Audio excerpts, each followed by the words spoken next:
আমাদের এখানে মোটামুটি ঠান্ডা পড়ে গেছে। কালকে থেকে আরও বেশি ঠান্ডা পড়ছে। বাইরে কিন্তু মিষ্টি রোদ। আমি ডিম ছিলতেছি। আর এখন ঠান্ডার দিন, প্রতিদিন সকালবেলা করে একটা করে ডিম বাচ্চাদেরকে দিতে হবে এবং নিজেরও খেতে হবে। কারণ ডিম খেলে গাটা গরম থাকে, তো এই জন্য তাড়াতাড়ি করে ডিম ছিলতেছি। এই দেখেন, আর আমার ছেলে একটা ডিম খেলে আর সারাদিন কিছু খাবে না, তাই ডিমটা ওকে দেওয়ার চেষ্টা করি। আবার ডিম আবার কী করে, এই কুসুমটা খেতে চায় না। তো এখন আমি একটু ডিমের মধ্যে একটু সস, একটু লবণ টবণ দিয়ে দেব, তাহলে পুরোটাই খেয়ে নেবে। আজকে ছেলের পরীক্ষা আছে, তাই একটা ডিম খাওয়াই দিব। কারণ ডিমটা অনেক শক্তিদায়ক, তাই তাড়াতাড়ি করে ডিমও ছিলে ফেললাম। তো ছেলের কাছে খাবারটা দিয়ে আসি। এখন ছেলে আমার লেপের মধ্যে নাস্তা খাচ্ছে। কি করবে, ঠান্ডা অনেক, বুঝতে পারছেন বন্ধুরা। আর এই দেখুন চা, চা খেয়ে নাস্তা খেয়ে আমার ছেলে এখন পরীক্ষা দিতে যাবে। তা আমার ছেলের জন্য সবাই দোয়া করবেন। আর এদিকে দেখেন, মেয়ের পরীক্ষা নেই জন্য সে একেবারে কম্বল মরা দিয়ে ঘুমিয়ে পড়েছে। দেখেন এখনো ঘুম থেকে ওঠেনি। তো ওকে আমি ঘুম থেকে উঠাবো, উঠে খাওয়ায় পড়তে বসাবো। আমার সমস্যা কি জানেন, বাচ্চা যখন স্কুলে যাবে তখন টাকা খুচরা করার কথা মনে হয়, তার আগে মনে হয় না। এখন যাচ্ছে টাকা খুচরা করতে। তো কার কার এরকম সমস্যা হয় অবশ্যই কমেন্ট করে জানাবেন। ছেলেকে এখন রিক্সায় উঠাই দিতে যাচ্ছি। ঠান্ডা প্রচুর, তাই ছেলে সোয়েটারও পরছে, আবার একটা ব্লেজার। আচ্ছা বাবা যাও। তো ছেলেকে রিক্সায় উঠিয়ে দিলাম। আচ্ছা বাবা, আল্লাহ হাফেজ।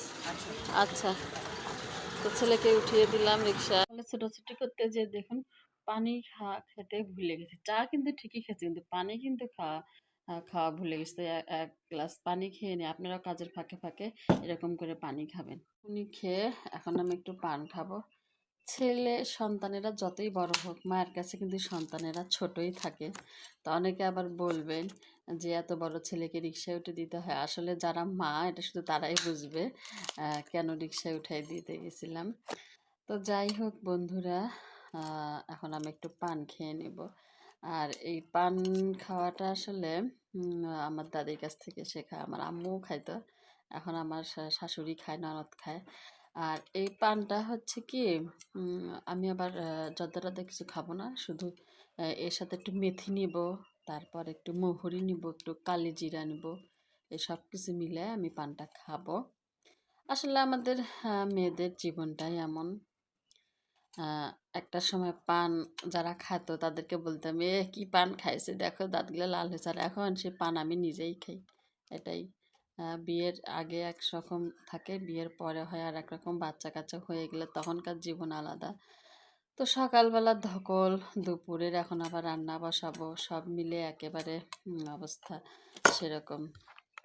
তো দেখুন, পান সুপারি, মেথি, কালিজিরা আর হচ্ছে মহুরি নিয়েছে। এই মহুরি, কালিজিরা, মেথি কিন্তু খুব উপকারী।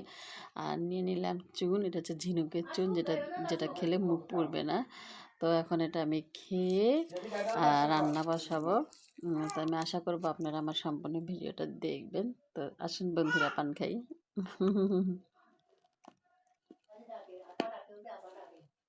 ভাত বসিয়ে দিলাম। এখন আমি একটু বাটা কষা করবো। তাই নিয়েছি সরিষা, নিয়েছি জিরা।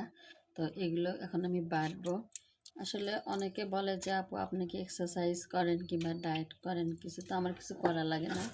এই যে আমি বাটা ঘষা করতেছি, এটা তো কিন্তু আমার একটা এক্সারসাইজ হয়ে গেল। বুঝতে পারছেন বন্ধুরা, আমি আবার নিজের কাজ নিজে করতে বেশি ভালোবাসি। তো দেখুন, খুব দ্রুত বাটার চেষ্টা করছি, কারণ আমার ছোট বাবু আছে, ঘুমিয়ে যাবে। তো ছোট বাবু আবার তাড়াতাড়ি ঘুম থেকে উঠে পড়বে, তাই খুব দ্রুত বাটার চেষ্টা করতেছি। তো আমার বাটাও হয়ে গেছে সুন্দরভাবে। এখন আমি একটু মূলা শাক তুলে নিয়ে আসবো। মূলা শাক দিয়ে মাছ দিয়ে ঝোল রান্না করবো। তো সবগুলো মশলা আমার বাটা শেষ। এখন আমি একটু মূলা শাক তুলতে যাব। মূলা শাক তুলে নিয়ে এসে আপনাদেরকে রান্না করে দেখাবো। তো দেখুন কত মিহি করে বেটেছি। তো এখন যাব মূলা শাক তুলতে। মূলা শাকের জমিতে এসে গেছি। আর এই দেখেন মূলা শাক তুলতেছি। আজকে আমি এই কচি কচি মূলা শাকগুলো দিয়ে মাছ দিয়ে ঝোল রান্না করব। তো দেখুন কি সুন্দর মূলা শাক তুলতেছি। আসলে পরিশ্রম কখনোই বিফলে যায় না। তো দেখুন আমি শাকগুলো তুলছি। বেশি তুলবো না, শুধুমাত্র যে এক মুঠ তুললাম, এটাই মাছ দিয়ে ঝোল রান্না করব। তো দেখুন কি সুন্দর শাক, আসলে বাড়ির আশেপাশে এরকম একটু শাক টাক পাক করলে খাওয়া যায়। তো চলুন রান্না করি। দেখুন টাটকা টাটকা শাক তুলে নিয়ে আসলাম, এখন শুধু সুন্দর করে বেছে নিচ্ছি।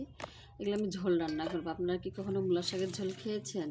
যদি না খেয়ে থাকেন তাহলে আমার রেসিপিটা আপনারা দেখিয়েন। তো দেখুন সবগুলো শাক আমার সুন্দরভাবে বাছা হয়ে গেছে, এখন আমি এগুলো ধুয়ে তারপর রান্না বসাই দিব। আমার ভাতও হয়ে গেছে, এখন রান্না চাপাবো। এদিকে নিয়েছি মাছ, এখন মাছগুলো ভাজতে দেবো হলুদ লবণ দিয়ে। লবণ হলুদ দিয়ে মাছগুলো মেখে নিয়েছি, এখন আমি এগুলো ভাজতে দেবো। তো মাছগুলো ভাজতে দিলাম।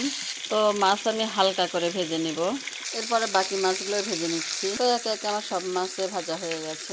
তো নিয়েছি কাঁচামরিচ বাটা, পেঁয়াজ বাটা, জিরা আর যে সরিষা তখন আমি বাটলাম সেই বাটাগুলো। তো চুলায় হাঁড়ি বসিয়ে দিয়ে সবগুলো মশলা, হলুদ লবণ তেল সব বাটা মশলাগুলো সুন্দরভাবে কষিয়ে নিচ্ছি। তো দেখুন মশলাগুলো খুব সুন্দর কষিয়ে গেছে, আর এর মধ্যে আমি মাছগুলো দিয়ে দেব। তো দেখুন মাছগুলো দিয়ে আমি আর একটু কষিয়ে নিচ্ছি। এখন আমি সামান্য একটু পানি দিয়ে দেব। তো দেখুন সামান্য একটু পানি দিয়ে আর একটু কষিয়ে নেব।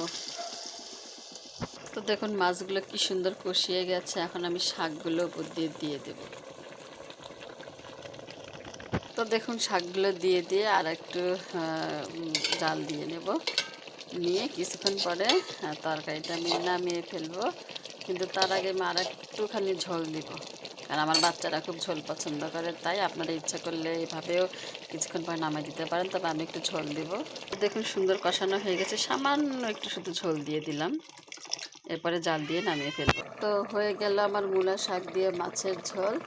আপনারা চাইলে এভাবে পাক করে খেতে পারেন। শুভ দুপুর, সবাই ভালো থাকবেন, সুস্থ থাকবেন, আল্লাহ হাফেজ।